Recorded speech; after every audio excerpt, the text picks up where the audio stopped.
அஸ்ஸலாமு அலைக்கும். Welcome to Rabia's YouTube channel. இந்த விளாகில் என்ன பார்க்க போகிறோன்னா சப்பாத்திக்கு ஏற்ற டிஷ்ஷு தான். இது பன்னீர் வித்து எக்கு ரெண்டுத்தையும் சேர்த்து நம்ம ஒரு குருமா செய்ய போகிறோம். செம்மையாக இருக்கும். சப்பாத்தி ப்ளஸ் பூரி அவ்வளோ டேஸ்ட்டாக இருக்கும். மேக்ஸிமம் எல்லாருமே பன்னீர் மட்டும் போட்டு தான் கிரேவி வைப்பாங்க சப்பாத்திக்கு. இப்போ பன்னீரும் எக்கையும் சேர்த்து நம்ம ஆட் பண்ணி ஒரு குருமா செய்ய போகிறோம். அவ்வளோ டேஸ்ட்டாக இருக்கும். வாங்க வீடியோக்குள்ளே போகலாம். ஃபஸ்ட்டு பார்த்திங்கன்னா ஒரு 2 சைஸு பெரிய பல்லாரி சைஸு எடுத்திருக்கேன். அதை சின்ன சின்னதாக கட் பண்ணி 2 ஸ்பூன் ஆயில் விட்டு நம்ம நல்லா வதக்கிக்கலாம். அது கூட 2 பழுத்த தக்காளி 2 எடுத்திருக்கேன். அதையும் நல்லா சின்ன சின்னதாக கட் பண்ணி அதையும் இந்த ஆனியனோட சேர்த்து வதக்கிக்கலாம். வேறு எந்த மசாலா வேறு எதுவுமே நான் சேர்க்கலை. இந்த ஆனியன்னு அதுக்கப்புறம் டொமேட்டோ 2 மட்டும் தான் நான் எடுத்திருக்கேன். இது நல்லா வதங்கணும். ரொம்ப வதங்க வேணாம். நார்மல் பதத்துக்கு வதங்கினா போதும். இந்த வெங்காயம் தக்காளி வதங்கினதுக்கப்புறம் மிக்ஸி ஜாரில் நம்ம மாற்றிக்கலாம். ஆற விட்டு நம்ம அரைச்சிக்கலாம். ரொம்ப அரைச்சிடணுன்னா நம்ம அப்படியே சூடாகவே அரைச்சிக்கலாம். நம்ம விருப்பம்தான்.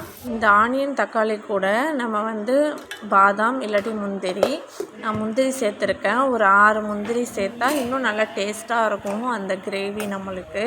அதனால 6 முந்திரி போட்டு நல்லா மெய்யாக நம்ம மிக்ஸி ஜாரில் அரைச்சிக்கலாம். நெக்ஸ்ட்டு பார்த்திங்கன்னா அதே பேனில் ஒரு 2-3 ஸ்பூன் ஆயில் விட்டுக்கிறேன். பட்டர் கூட சேர்த்துக்கலாம். 1 ஸ்பூன் அளவு பட்டரும் சேர்த்துக்கலாம். இது ஆப்ஷன் தான். ஆயில் நான் ஒரு 3 ஸ்பூன் சேர்த்துருக்கேன். அது கூட 2 ஸ்பூன் இஞ்சி பூண்டு பேஸ்ட்டு. அது நல்லா பச்சை வேகம் போனதுக்கு அப்புறமா நம்ம அரைச்சி வச்ச பேஸ்ட் இருக்குது இல்லையா, அந்த வெங்காய தக்காளி அதை தான் நம்ம ஆட் பண்ண போகிறோம். இஞ்சி பூண்டு பேஸ்ட்டு அந்த பச்சை வேகம் போகணும். அதுக்கு முன்னாடி நம்ம அந்த மசாலாவை கொட்டக்கூடாது. நெக்ஸ்ட்டு பார்த்திங்கன்னா நான் பன்னீர் தான் இப்போ உங்கள்கிட்ட காமிச்சேன் இல்லையா, அந்த பன்னீர் தான் நான் சின்ன சின்னதாக நான் கட் பண்ண போகிறேன். ஃபஸ்ட்டு இந்த அரைச்சி வச்ச விழுதை இந்த இஞ்சி பூண்டு பேஸ்ட்டோடு சேர்த்துக்கலாம். அது கொஞ்சம் நேரம் கொதிக்கணும். ஒரு நல்லா 5 மினிட்ஸ் இந்த பச்சை வேகம் போகிற அளவுக்கு நம்மளுக்கு கொதிக்கணும். நெக்ஸ்ட்டு பார்த்திங்கன்னா மிளகாய்த்தூள் நான் 1 ஸ்பூன் சேர்த்துருக்கேன். அதுக்கப்புறம் மல்லித்தூள் 1/2 ஸ்பூன், ஜீரகத்தூள் 1/2 ஸ்பூன், மஞ்சள் தூள் 1/2 ஸ்பூன், தேவையான அளவு உப்பு, ப்ளஸ் பன்னீர் மசாலா. அது இப்போ நான் உங்கள்கிட்ட காமிச்சேன் இல்லையா, அதில் ஒரு 2 ஸ்பூன் சேர்த்துக்கலாம். பன்னீருக்குன்னு சொல்லிட்டு கடையில் விற்கிது பன்னீர் மசாலா. அது கண்டிப்பாக போட்டால் தான் அந்த பன்னீருக்குள்ளே அந்த இதே டேஸ்ட்டே தெரியும். ப்ளஸ் நம்ம வீட்டு மசாலாவையும் நம்ம கண்டிப்பாக சேர்க்கணும். அது மட்டும் போடாமல் வீட்டு மசாலையும் சேர்த்து நம்ம கொதிக்க விடணும். ஆல்ரெடி அரைச்சி வச்சுருந்த அந்த விழுது ப்ளஸ் இந்த மசாலா ரெண்டுத்தையும் ஒன்றா சேர்த்து நம்ம ஒரு 5 மினிட்ஸ் கொதிக்க விட்டுடலாம். இது கூட நம்ம தேவையான அளவு தண்ணியும் சேர்த்துக்கலாம். நம்ம எத்தனை பேர் இருக்கோம், ஒரு 5 பேர் அப்படின்னா கொஞ்சமாக கிரேவி வச்சா பத்தாது. அதுக்கு தகுந்த மாதிரி 1 டம்ளர் 1.5 டம்ளர் மாதிரி நம்ம தண்ணியும் சேர்த்து நம்ம கொதிக்க வச்சுக்கலாம். இது ஒரு 5 மினிட்ஸ் நல்லா கொதி வரட்டும். அதுக்கப்புறம் தான் நம்ம பன்னீர் இது கூட சேர்க்கணும். 5 மினிட்ஸ் இதை அப்படியே மூடி வச்சிடலாம்.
சேர்த்து ஒரு 5 மினிட்ஸ் நல்லா கொதிக்க வச்சாச்சு. இதுக்கப்புறம் வந்து பன்னீரை வந்து நம்ம ஒரு வாட்டி வாஷ் பண்ணிவிட்டு அதுக்கப்புறம் தான் கட் பண்ணவே ஆரம்பிக்கணும். நம்மளுக்கு எந்த சைஸ் பன்னீர் சைஸ் போடணுமோ, பெருசாக இல்லாட்டி சின்னதாக இது போதும் அப்படிங்கிற மாதிரி நம்ம சைஸ் வந்து ஒரே அளவாகவே கட் பண்ணி அதுக்கப்புறம் வந்து அதை வந்து உதிரியாக ஆக்கி அதுக்கப்புறம் தான் நம்ம வந்து பேன்லேயே போடணும்.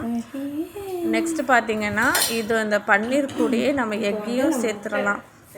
ஒன்றாவே வெந்துடும். ஒரு 5 மினிட்ஸே போதும். ரொம்ப குக் பண்ணாலும் நம்மளுக்கு வந்து நல்லா இருக்காது, ரொம்ப ஹார்டாக போகும். பன்னீர் வந்து சீக்கிரம் வெந்துடும். அதே மாதிரி நம்ம சேர்க்குற எக்கும் நம்ம சீக்கிரமாக அது வந்து வெந்துடும். நான் வந்து ஒரு 6 எக்கு மாதிரி உடச்சி ஊற்றி இது கூட நான் சேர்க்க போகிறேன்.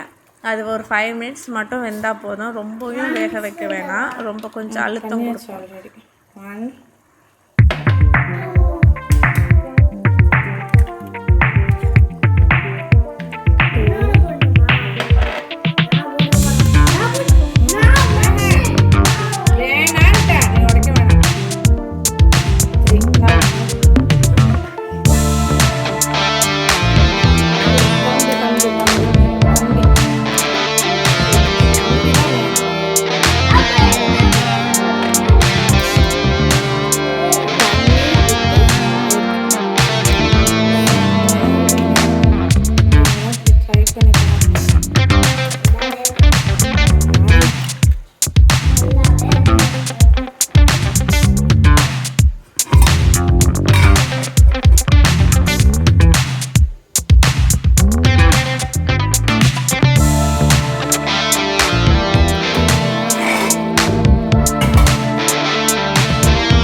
அவ்வளோதாங்க. நல்லா ஒரு 5 மினிட்ஸ் அளவு குக் ஆகிடுச்சு. அதுவே போதும். இந்த கிரேவி பதத்துக்கு எனக்கு போதும்னு நான் ஆஃப் பண்ணிவிட்டேன். நீங்களும் இந்த மாதிரி வீட்டில் ட்ரை பண்ணி பாருங்கள். சூப்பராக இருக்கும். அஸ்ஸலாமு அலைக்கும்.